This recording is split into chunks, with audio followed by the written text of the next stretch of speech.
Fidèles téléspectateurs de la radio-télévision Top Benje, bonsoir. C'est un plaisir de vous retrouver à nouveau sur ce nouveau numéro du plateau L'Invité. Alors ce soir, nous recevons sur ce plateau un homme de Dieu à multiples casquettes. Vous aurez l'occasion de le découvrir tout au long du débat. Alors je voudrais tout de suite rappeler aux téléspectateurs que l'émission L'Invité est un plateau unique. Vous pourriez nous appeler si vous avez des événements, vous voulez présenter un ouvrage comme L'Homme de Dieu aujourd'hui, si vous avez certainement une cérémonie, vous pourriez nous appeler au numéro qui s'affiche au bas de votre écran et vous passerez sur le plateau spécial L'Invité. Alors je le disais tantôt, ce deuxième numéro du plateau L'Invité ce soir, nous recevons l'apôtre Jean-Ulrich Nzobangia Nzemba. Alors, bonsoir apôtre. Bonsoir. Voilà, nous vous souhaitons la bienvenue sur le plateau L'Invité de la radio-télévision Top Benje, cette merveilleuse radio au cœur de la différence. Alors, permettez-moi, apôtre, de pouvoir apporter un peu plus d'éléments par rapport à votre personne. Chers téléspectateurs, je le disais, nous recevons un apôtre qui n'est pas seulement apôtre, mais il est également un serviteur de Dieu fidèle et dévoué. Il est responsable du ministère apostolique et missionnaire Amour du Prochain. Il est également fondateur de l'ONG Amour du Prochain, qui est un bras social s'occupant des personnes vulnérables, telles que des veuves, des orphelins, des indigents, des enfants de la rue et des prisonniers. L'ONG apporte à ces personnes la parole de Dieu. Elle fait également des dons matériels, financiers, et cette ONG existe depuis 8 ans. Il est également écrivain, il est un père pour les nations, un homme influent. Alors c'est un Gabonais, il est marié à une merveilleuse épouse ivoirienne, une servante de Dieu, Désiré Nzoba Ngia. Voilà, il est un homme à multiples casquettes. Voilà, chers téléspectateurs, cet homme de Dieu rempli vraiment de talent que nous recevons ce soir sur ce deuxième numéro, L'Invité. Alors, homme de Dieu, vous êtes sur ce plateau ce soir, Oui. Non seulement en qualité d'apôtre, mais également en qualité d'écrivain. Oui. Parce que vous venez ce soir sur ce plateau nous présenter votre deuxième ouvrage.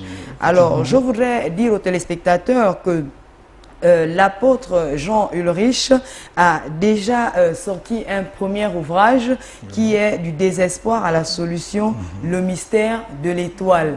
Alors c'est un merveilleux bouquin et de cela, ce soir, il a un autre bouquin dont il nous fera part. Nous allons discuter tout au long de ce débat, le mystère du pouvoir familial. Alors, homme de Dieu, je voudrais tout de suite comme ça, rentrer dans le plein pied de l'émission, pour pouvoir vous poser une question de façon générale. Oui. Alors, vous êtes apôtre, Oui. vous êtes écrivain. Oui. Alors, que fut le premier coup de cœur? Est-ce que vous êtes parti d'apôtre pour une inspiration d'écrivain ou écrivain pour apôtre? Merci pour la question. Je bénis le Seigneur pour la grâce qu'il nous accorde de nous retrouver. Je bénis aussi cette émission, qui je crois réellement est un instrument pour la restauration effectivement de la nation. Et pour commencer, déjà, c'est dans l'appel du Seigneur. Le Seigneur nous choisit et il dit, comme il a dit à Jérémie, avant que tu ne sois au sein de ta mère, moi Dieu, je te connaissais déjà. Donc ça passe d'abord par l'appel. De l'appel, nous avons eu l'amour du Seigneur qui nous a retirés des lieux assez difficiles et c'est toute une histoire. Et de là, paf, Dieu nous a m'a introduit vraiment dans ce couloir afin de partager mon expérience parce qu'en général, il est important de souligner que les livres, les thèmes sont réellement attachés à ma vie, à ma personne. D'accord. Alors, comme ça, comme vous le dites, après un appel, sinon on va dire d'apôtre, vous vient certainement l'inspiration, la révélation de pouvoir éditer des ouvrages, vous le disiez tantôt par rapport à vos expériences, nous y arriverons. Alors, depuis quand vous avez commencé véritablement à écrire des ouvrages? D'accord. Effectivement, la vie d'un homme est une histoire. Et peu trouve le temps. Je crois que c'est aussi là une affaire de couloir. Quand je parle de couloir, une particularité que Dieu donne à certaines personnes. Certains peuvent écrire directement, d'autres peuvent avoir des supports, des aides, des compagnies pour exprimer ce qu'ils vivent.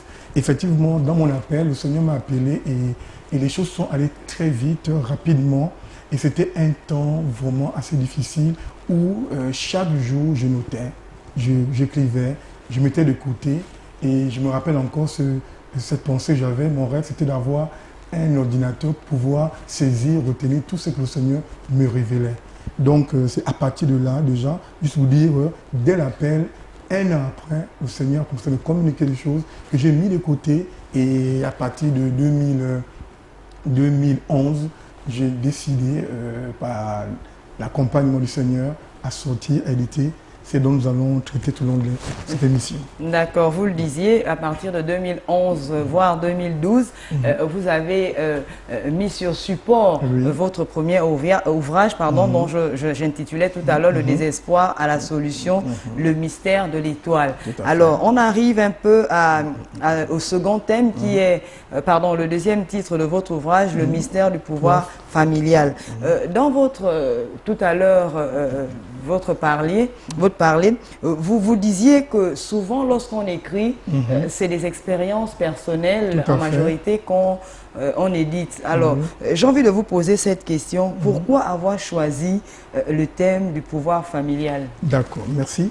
C'est intéressant de vraiment introduire par cette question, comprendre qu'il n'y a pas de mystère du pouvoir familial sans le premier ouvrage qui est le mystère du désespoir à la solution, le mystère de l'étoile, qui est un instrument vraiment de restauration, de prévention par rapport aux personnes qui perdent leur éclat. Certains pourront se rapprocher des dépôts de vente. Et de là, nous avons pu... Dieu m'a inspiré de sortir le pouvoir familial parce que après l'individu soit restauré, l'individu est appelé à créer une famille.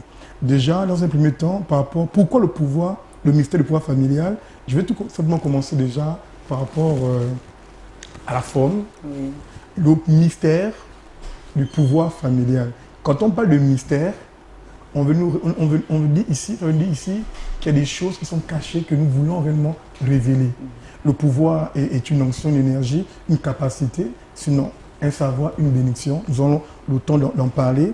Donc, au sein des familles, il existe des choses, disons, un savoir, il existe une connaissance qui est vraiment cachée, que d'autres n'ont pas cette capacité ou cette facilité de comprendre réellement ces enjeux.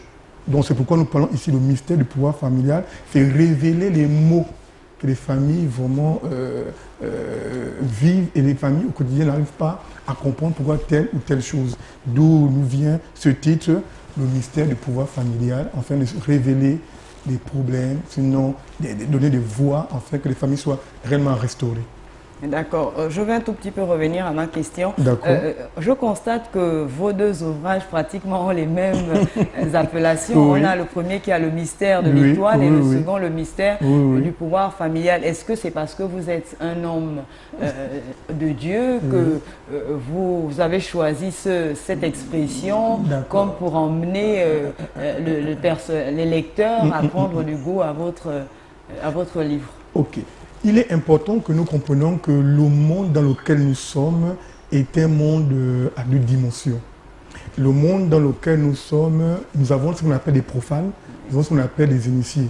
Mais les chrétiens et les frères bien-aimés, je ouvre le débat un peu à toutes les dimensions. C'est-à-dire que là, nous touchons tout genre de personnes. C'est un instrument de l'évangélisation, bien sûr, mais initié veut dire apprentissage. Il y a dans ce monde ceux qui n'ont pas la connaissance de ces choses et ceux qui ont la connaissance. dont nous avons et des profanes et des initiés. Parce que le monde est voilé, il y a beaucoup de choses qui sont cachées. Et c'est pourquoi nous donnons ici ce titre mystère. Parce que le monde, pour nous, pour beaucoup de personnes, le monde est vraiment un lieu où nous venons sans connaissance. C'est comme la Bible déclare, la parole de Dieu est une lampe à nos pieds. Elle éclaire nos chemins. Le monde dans lequel nous sommes est un monde qui est ténèbres. Et nous avons besoin réellement de la lumière pour comprendre vraiment les principes des enjeux de ce monde. C'est pourquoi nous prenons des mystères. D'accord. Voilà. Et pour la suite, vous avez choisi la famille. Alors, nous savons tous que nous venons des origines bantoues, on va le dire comme ça, bien que vous êtes un homme de Dieu, vous êtes également une famille royale, on va le dire comme ça. Mais dans votre livre, de quelle famille touchez-vous exactement? Est-ce que vous parlez de la famille étroite, père, mère, enfant, ou alors vous parlez de la famille élargie qui s'étend jusqu'aux aïeux, aux grands-parents? Ok. Il est important que nous comprenions que la famille est l'ensemble des personnes venant de même maison ou issues d'un même lien de sang. Et effectivement, il existe la famille élargie et la famille proche. Quand je parle de la famille élargie, des neveux, des nièces qui s'étendent, nous pouvons en citer des tribus de descendance. La famille proche, comme Adam, Ève, Caïn, Abel. Et le monde dans lequel nous sommes est organisé dans la dimension des familles. Parce que ce qui est physique n'est qu'une expression du monde spirituel. Le spirituel prime sur le physique. Donc le monde spirituel, effectivement, est organisé dans la notion des familles.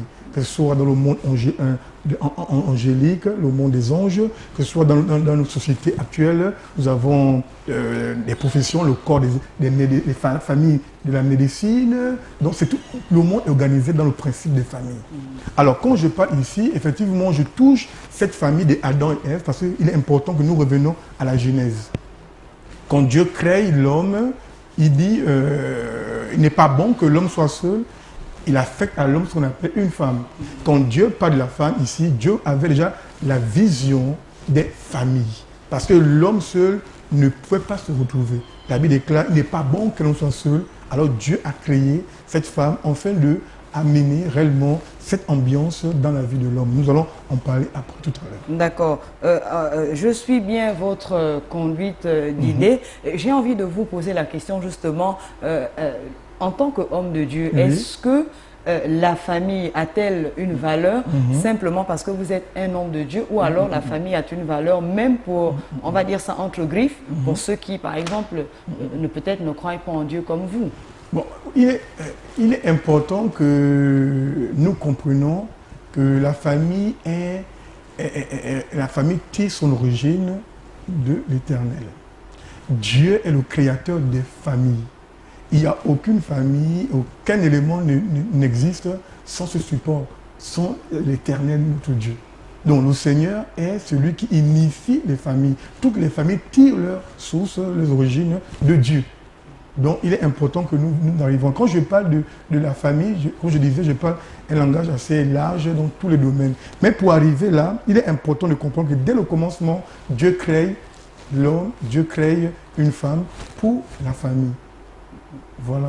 D'accord. Alors, homme de Dieu, j'ai envie de vous poser justement une autre question parce que en lisant votre bouquin, j'ai dû le feuilleter, je me rends compte que vous êtes entre le Gabon, la Côte d'Ivoire, je vois qu'on peut retrouver également ce bouquin au Cameroun, en Afrique du Sud. Alors, vous êtes un homme influent, vous parcourez le monde. Alors, est-ce que on va dire ça, ce souci, parce que quand vous parlez de mystère, ça veut dire que derrière ça, il y a des choses qui sont cachées, qui sont plus ou moins bonnes ou pas bonnes. Alors, est-ce que cette situation familiale qui se vit chez nous en Afrique, vous, en tant qu'homme du monde, vous pensez que ça se vit également partout?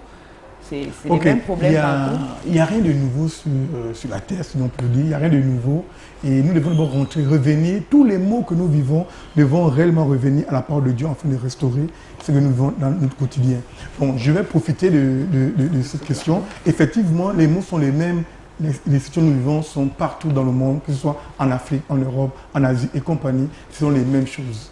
Et nous sommes dans ces temps de la fin où le Seigneur revient bientôt chez son Église et Dieu nous révèle de telles œuvres afin d'interpeller les familles, afin d'interpeller vraiment des nations pour la restauration, afin de préparer l'Église, préparer les familles au retour de Jésus. Donc je vais réellement rentrer dans le plein, dans le but même, parce que pourquoi le mystère du pouvoir familial? Parce que en fait, aujourd'hui, quand je parle d'aujourd'hui, je parle de l'Église, beaucoup de nos frères sont retirés de leur famille.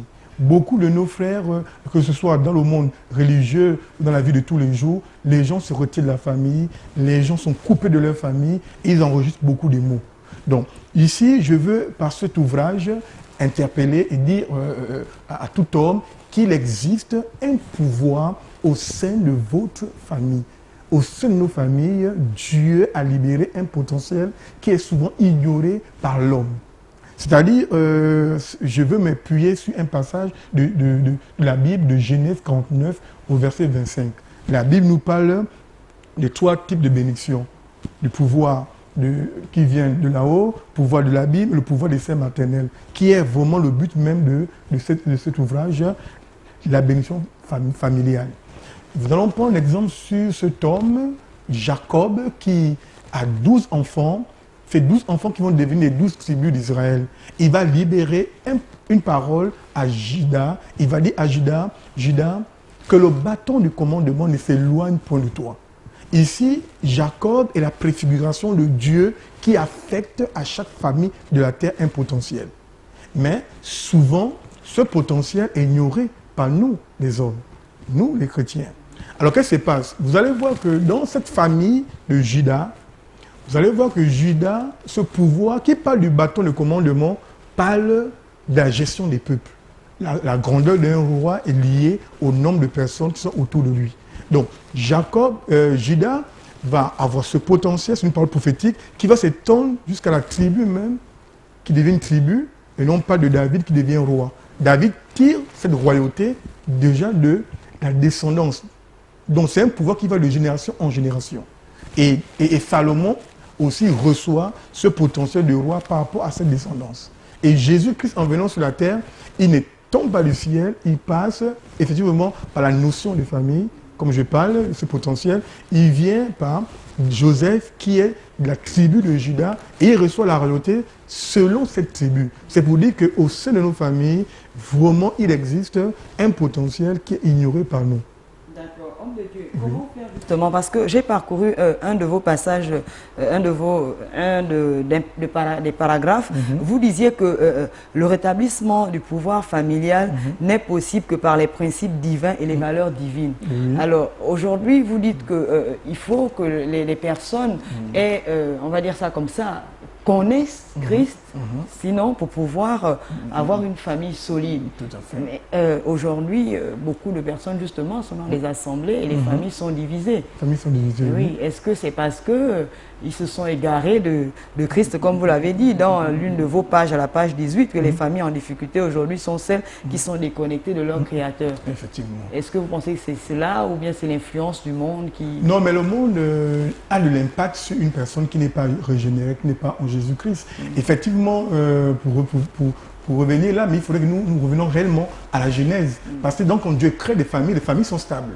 Mais les familles vont vivre un coup par rapport à l'arrivée, parce qu'il y a un potentiel, il y a un pouvoir, il y a une bénédiction au sein des familles qui attirent l'ennemi. Nous devons revenir réellement à la Genèse, parce que l'ennemi des familles, plutôt le problème, pour ne pas répéter les mots, le problème des familles, c'est l'ennemi. L'ennemi, qu'on appelle vulgairement le diable, était à l'assemblée, à la cour. Il était avec le Créateur, et il y a eu l'orgueil qui s'est élevé dans sa vie. Et la Bible nous dit qu'il a été chassé dans Genèse 12, on nous parle Genèse 12, 7, il vient sur la terre. En venant sur la terre, il se retrouve seul. En venant sur la terre, il a été chassé, dépouillé. Alors il tombe avec quelques anges, des anges déchus. Ces anges déchus, nous allons avoir l'occasion de parler quand nous allons parler du tournement du potentiel familial. Ces anges, ils viennent sur la terre. En venant sur la terre, l'ennemi se retrouve sans gloire. Parce que le monde dans lequel nous sommes, c'est une histoire de gloire. Les familles ont un potentiel, une gloire. Et cette gloire-là attire le diable.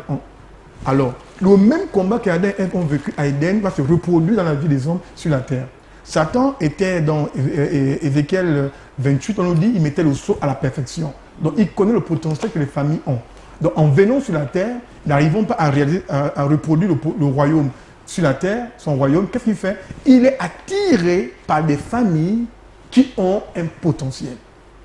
Quand le diable veut faire un roi, il ira dans la famille où il y a la parole de la royauté. Quand il aura envie de faire un seigneur, il ira dans la famille où il y a une parole, toute une histoire de parole. Alors, Satan viendra vers des familles qui ont ce potentiel pour proposer des élévations et compagnie. Donc ça, c'est l'ignorance. Les familles subissent l'ignorance. Mais si nous attachons au principe de Dieu, la parole de Dieu, et nous mettons notre Seigneur Jésus-Christ au centre de nos familles, il serait vraiment pour nous, serait une bénédiction, en fait, de comprendre réellement que celui qui a la connaissance peut faire face aux œuvres de ténèbres. Une famille qui est assise sur la personne de Jésus-Christ peut voir le mal venir. La Bible déclare l'homme prudent voit le mal de loin. Donc, il est important que nous revenions sur ça. C'est la gloire qui est au sein des familles qui attire Satan. Alors, Satan ne vient pas vers des familles proposer des choses en vain, en fait. D'accord. Voilà. Dans votre livre, je lisais, vous disiez, les chrétiens sont plus à la recherche des miracles plutôt que la connaissance. Alors, vous avez, enfin, je vais dire ça comme ça, vous avez pris toutes les bonnes connaissances que vous avez reçues par rapport à ce thème, vous l'aviez mis dans un livre, mais vous saviez très bien comme moi que l'Africain, généralement, pour lui cacher les bonnes choses, il faut les mettre dans un livre. Est-ce que c'est de même pour un chrétien aujourd'hui ou pour celui-là qui veut comprendre le mystère du pouvoir de la famille?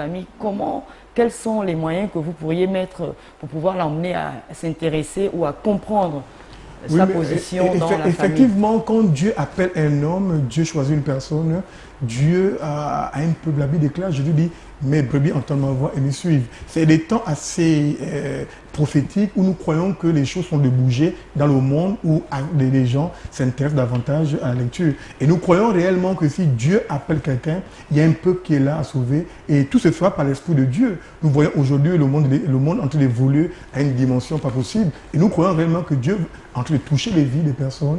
Nous avons organisé beaucoup de programmes. Nous avons souvent oublié aussi parce que les prédications souvent ça passe. Mais le livre demeure, les paroles restent. Donc, effectivement, le Seigneur est en train de faire ce travail, de toucher les vies des gens il va attirer ces personnes. Nous-mêmes, nous avons vécu ces choses de manière prophétique, où Dieu, quand il appelle un homme, il suscite une génération derrière cet homme.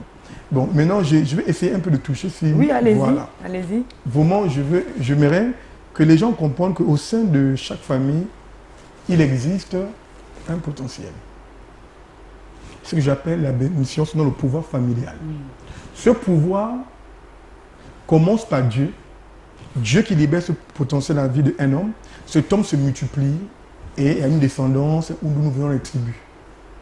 Quand je parle de la famille, ça veut dire, à l'intérieur du livre, vous avez déjà lu, je cite 3 types de pouvoir, qui est le pouvoir royal, le pouvoir ecclésiastique, le pouvoir seigneurial. Il existe des familles qui ont le pouvoir royal, le pouvoir seigneurial, le pouvoir ecclésiastique. Alors, premièrement, le pouvoir royal. Je disais que c'est un pouvoir qui est donné aux personnes, et les personnes manifestent normalement, ils ont la facilité dans la vie de tous les jours, au quotidien, où ils viennent quelque part, ils attirent des personnes. Vous allez voir des personnes qui ont cette facilité de réunir des gens. Et on dit Jésus le roi des rois par rapport à nous qui adorons, ou qui sommes autour de Jésus. Voici comment se manifeste cette onction. Vous allez remarquer que dans les familles où des gens ont cette facilité d'attirer des personnes. Alors le diable viendra par rapport à ce potentiel pour détourner cette famille, en fait, de porter du fruit dans leur camp, le monde des ténèbres. Oui. Donc l'ennemi verra que si j'ai besoin de gagner le monde, qu'est-ce que je fais? Je prends un homme qui a la parole, qui sort de cette famille, et par cette personne, avec le détournement, par l'ignorance bien sûr, cette personne peut servir aux œuvres de Satan. C'est comme ça que l'homme de Dieu, l'apôtre Paul, a été zélé autrefois contre l'œuvre de Dieu, mais en lui, il y avait un potentiel. Et quand il a été récupéré dans le monde de la lumière, et devient un instrument puissant pour l'avancement de l'œuvre de Dieu. Donc il y a des familles qui ont un potentiel et la guerre des problèmes de famille n'est qu'au niveau de ce potentiel. Quand je parle du pouvoir royal, dans la vie de tous les jours, nous pouvons citer par exemple les frères Kennedy qui ont cette onction. Et en fait, le pouvoir royal, c'est donné souvent aux personnes qui manifestent un peu cette onction politique. Voilà, politique, des célébrités, qui ont la capacité de réunir des foules et compagnie. Alors quand le diable aura envie de prendre des foules, il va facilement utiliser un homme qui a ce potentiel, qui vient de Dieu. Comme je parlais, Jésus est le roi des rois, selon la tribu de Juda, de ce potentiel. En matière de pouvoir ecclésiastique, il y a des familles qui ont ce côté, et quand je parle ecclésiastique, je parle du côté spirituel. Donc des personnes qui sont là, qui ont la capacité de voir des choses, de faire avancer des choses au monde spirituel. Souvent, certains sont utilisés dans le monde des ténèbres. Nous allons voir des familles pour remarquer ces principes. Je donne des indices. Oui. Par exemple, dans le côté ecclésiastique, vous allez voir, nos parents, autrefois, nous avons eu des gens dans le Djobi, dans le Bouiti, dans beaucoup de choses. Mais là, il y a un potentiel. Et je disais que c'est lié par rapport à l'histoire de ma famille et de moi-même.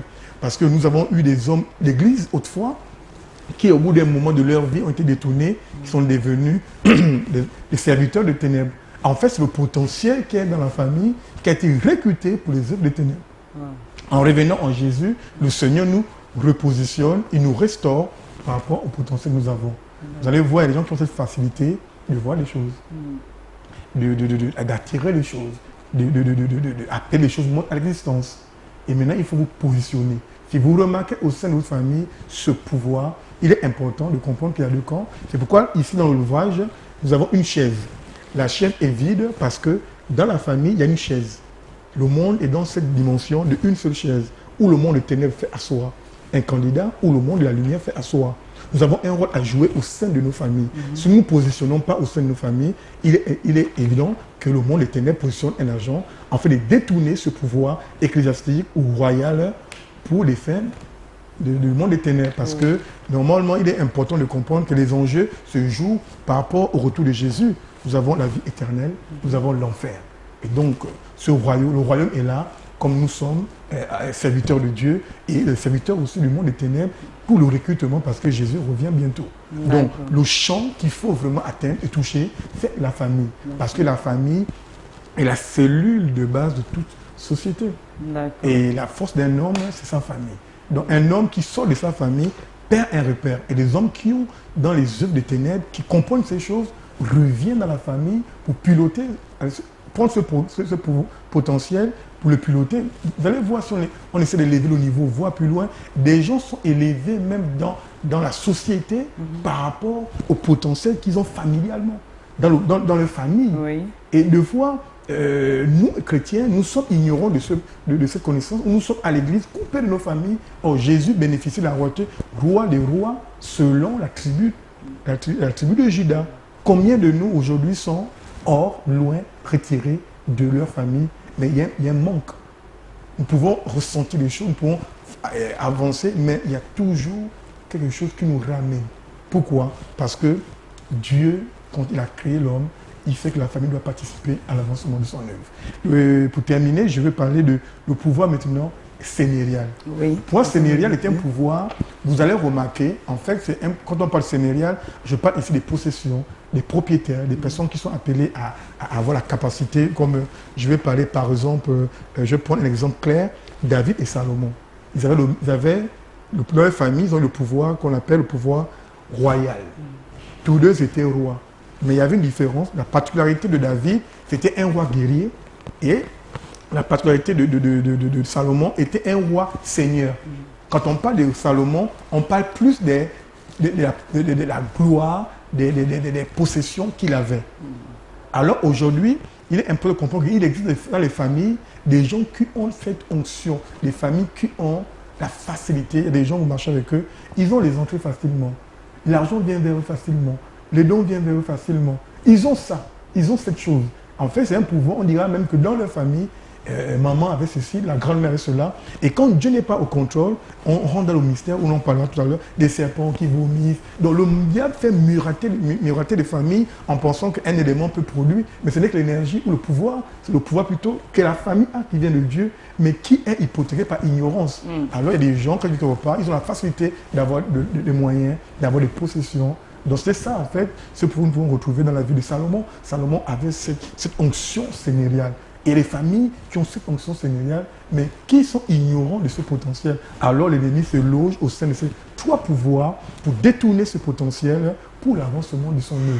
D'accord, d'accord, homme de Dieu, c'est vraiment magnifique. Ça, ce n'est qu'un un condensé de ce qui est contenu dans ce livre. Vraiment, je dis aux téléspectateurs que vraiment, rapprochez-vous des personnes, sinon des édifices où vous pourriez avoir ce livre. Nous aurons l'occasion de vous donner les numéros de contact tout à l'heure à la fin de l'émission. Alors, homme de Dieu, vous avez vraiment parlé des trois types de pouvoir, mais vous avez également parlé des trois fondements. Vous parlez du pays, de la patrie et de la maison. Est-ce que vous pourriez nous dire quelques phrases par rapport au pouvoir pour la question. Et c'est très important que nous parlons vraiment de ces... C'est l'histoire d'Abraham qui est appelé à une forte alliance avec le Seigneur. Et vous allez voir que l'histoire d'Abraham c'est l'histoire de toute personne que nous retrouvons. Parce qu'il existe au sein des familles ce qu'on appelle des autels. Ces autels, ce sont des alliances que les premiers ont tissées avec les forces où Dieu n'est pas présent. Et qu'est-ce qui se passe? Ces autels se nourrissent des hommes. Souvent, nous pouvons voir des personnes qui ont des maladies chroniques, des douleurs chroniques. Nous pouvons voir des familles qui n'arrivent pas à prospérer, des familles qui n'arrivent pas à se marier, des gens qui n'arrivent pas à travailler, des gens qui meurent, des morts précoces et compagnie. Donc, c'est qu'il y a un fondement qui est là, qui se nourrit vraiment des membres de la famille. Alors, Dieu, dans son amour, va demander à Abraham de quitter ce lieu. Donc, de manière prophétique, il est important qu'à un moment donné, nous quittons la famille. Quand nous prenons la famille, c'est un langage spirituel que je parle ici. En étant dans la famille, nous pouvons quitter la famille, mais de manière spirituelle. C'est-à-dire quitter la famille ici, quand je parle de ces trois éléments, je parle de quitter la famille selon les pratiques de la famille, selon la vision de la famille. C'est important. Parce qu'il existe des éléments qui engloutissent la vie d'un homme.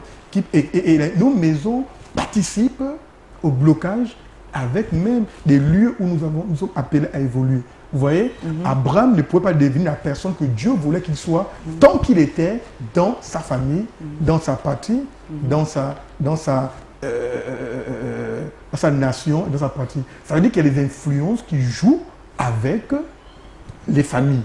Alors comment quitter de là? Il va falloir couper, d'abord détruire ces hôtels-là en sortant, en arrêtant de pratiquer. Beaucoup de familles sont dans des traditions, des compagnies. Est-ce que la tradition est mauvaise? Non, mais la mauvaise compréhension de la tradition nous amène à vénérer beaucoup de choses. Donc sortir de ces éléments, c'est dire que dans chaque terre, il y a une influence. Et souvent, nos parents participent on tissait des alliances. Alors, la famille d'Abraham devait quitter leur terre parce que c'était des Chaldéens, où vraiment au sein de leur famille, il y a beaucoup de pratiques. Donc, nous ne pouvons pas devenir la personne que Dieu veut que nous soyons tant que nous sommes dans les pratiques de nos familles qui ne glorifient pas le nom de Jésus-Christ, tant que nous sommes dans la même logique, ceux qui doivent, la grande sœur doit se marier avant celle-ci, avant la petite sœur. Il y a tellement des éléments au sein de nos familles, une logique humaine, de la sagesse humaine qui n'a rien à voir avec les principes de la parole de Dieu. Donc, nous devons sortir, tout en obéissant les principes de Dieu, au nom du Père et la Mère, Amen, les aînés, mais en mettant en pratique déjà les éléments de Dieu. Donc ça nous demande quoi? De détruire les totems. Et chaque famille adore vénérer quelque chose, une bête. Et le monde des totems rentre par la déstabilisation du pouvoir de Adam et Ève au Jardin d'Éden. Quand Satan rentre, il amène l'homme, appelle ce potentiel. Donc l'humanité se retrouve à la dimension animale et Satan prend le potentiel et les gens commencent à adorer, à vénérer ces bêtes maintenant qui se nourrissent. Alors qu'est-ce qu'il faut faire? Il faut accepter la personne de Jésus-Christ. Et ce n'est pas seulement des mots, mais en posant des actions prophétiques, en détruisant comme Gédéon qui allait détruire l'autel Baal de la maison de son père. Donc, il y a tout un travail à faire au sein des familles et nous pouvons avoir dans l'ouvrage des éléments, des heures, des temps de prière et compagnie pour pouvoir réellement détruire par la personne de Jésus-Christ. D'accord. On remarque que justement dans votre ouvrage, il y a des prières et des proclamations prophétiques. Alors, est-ce que c'est un tout? On peut dire qu'aujourd'hui, si un chrétien ou un non-chrétien le prend, vous pensez qu'aujourd'hui, il peut sortir ou sinon comprendre le pouvoir de la famille? D'accord. Il est important que nous canalisons, on arrive à canaliser vraiment l'ouvrage. Je viens par cet ouvrage présenter la personne de Jésus-Christ comme la solution des familles, comme la solution de l'humanité. Donc, il n'y a pas de restauration sans la personne de Jésus-Christ. Donc, Jésus-Christ est ici le fondement de la stabilité d'une famille. Parce que le monde dans lequel nous sommes est un monde qui travaille dans la dimension du spirituel. Il faudrait que nous nous positionnons par rapport aux enjeux. Nous avons l'Arche de Noé, nous avons la tour de Babel. La tour de Babel, c'est un monde sans Dieu. Un monde sans Dieu. Un monde sans Dieu où l'ennemi Satan est assis comme maître, il gère. Alors, il ne nous promet pas ce qui est bon, mais ce n'est que l'enfer, le détournement, l'aveuglement.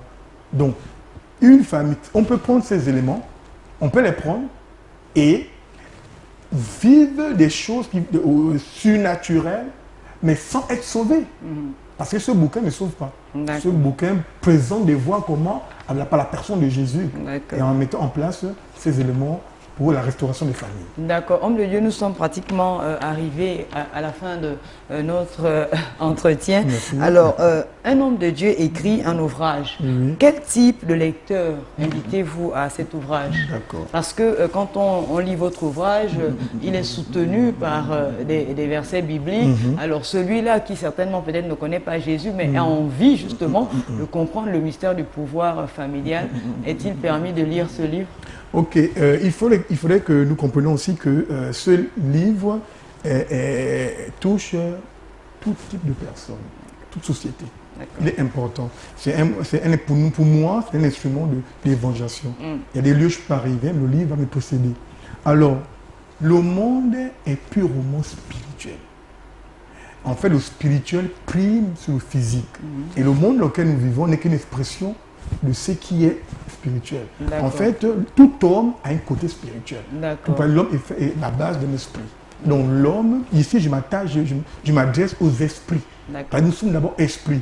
Et l'esprit se nourrit de la connaissance, le corps se nourrit de la nourriture physique. Donc tous ceux-là qui vont commencer à lire retrouveront forcément. D'accord, homme de Dieu, vraiment en une minute, alors un mot pour pouvoir encore encourager ceux-là qui nous regardent ce soir par rapport à ce merveilleux titre, le mystère du pouvoir familial. Je bénis au Seigneur pour la grâce qu'il nous a accordée, pour ces temps nous ont passé, ces temps de bénédiction, et je crois réellement que les familles sont touchées à partir de cette émission et par la proposition de cet ouvrage. Cet ouvrage est un élément de restauration pour les familles. Ça ne consiste, je ne parle pas ici d'un chrétien, je parle des chrétiens comme les non-chrétiens. Par cet ouvrage, vous allez avoir des heures, des points qui vont vous amener à revoir la stabilité vraiment de vos familles, parce que qu'on le veut, chrétien ou non-chrétien, les familles sont touchées. Et cet instrument est vraiment inspiré par le Saint-Esprit, en fait, les familles sont vraiment gagnées à Jésus. Voilà. Donc, vraiment, rapprochez-vous des points de vente, les numéros, comme on disait. Oui, merci, homme de Dieu. Justement, notre cher Achille va nous afficher les numéros. Donc, si vous voulez avoir ces ouvrages, vous pourriez appeler aux numéros qui vont s'afficher au bas de votre écran. Voilà, le deuxième numéro de l'invité. J'étais avec l'apôtre Jean-Ulrich Nzobangia Nzimba. Voilà, c'est un écrivain également. C'est un serviteur de Dieu qui a eu une ONG, voilà, Amour du Prochain, et fondateur du ministère apostolique et missionnaire Amour du Prochain. C'est lui que nous avons reçu sur ce merveilleux plateau dans le cadre de ce deuxième numéro de l'invité. Je tiens à rappeler aux téléspectateurs que l'invité est votre émission. Si vous avez une communication, vous avez un événement, vous êtes un homme de Dieu, vous êtes un affairiste et vous voulez participer à cette émission, n'hésitez surtout pas, vous appelez au bas de l'écran. Voilà, les numéros qui s'affichent sont les numéros de l'émission. Merci encore, apôtre, d'avoir choisi notre télévision pour pouvoir émettre le message par rapport au thème de votre merveilleux ouvrage, le mystère du pouvoir familial. Merci encore d'être passé. Chers téléspectateurs, nous nous retrouvons pour le prochain numéro. Merci encore.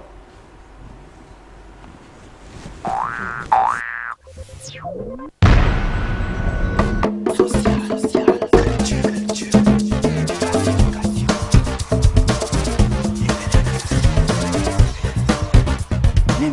l'invité.